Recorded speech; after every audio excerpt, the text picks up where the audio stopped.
जय जगन्नाथ सांग मैंने चलतु आज रांधिबा पुई रायता पुई आलू आम काटी नहींचे सहित एपटे आम सिझापी रखिदेचे एपटे आम राई रसुण अदा पेस्ट करने रखाई एपटे लुण आ हलदी देकी आलू और पुई को आम भल भाव सिझापी छाड़ीद भल भाव सिझापी मुझे गोटे थाली ढांकी देती आ देखो ये आमर केते सुंदर भल भाव सिझी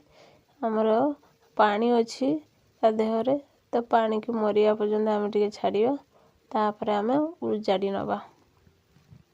आमर आम बर्तमान उजाड़ नहींचे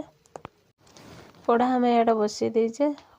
आमर तेल गरम हो लंका गोटे पंच फुटण पकईकि पियाज को आम संतुलिया आम छाड़देले पियाज आमर हो गला आम मसला आमर पकईदवा एबे मसला आम पकई देचे आमर जो बाटिकी रखाई राई हेरिका मसला कषिया भितर आमर हलदी लुण और जीरा पाउडर टे पकईकि भल भाव कषिदेले तापर लंका गुंड टे पकईकि आमर भल भाव आउ थे कषि नवा एपटे आमर सिझा होता पनीपरिया ता देहरे ढालदवा आमर एपटे रेडी हो तरकारी आपण मानक जदि मो भिडियो भल लगी निश्चित लाइक शेयर सब्सक्राइब करिए रही जय जगन्नाथ।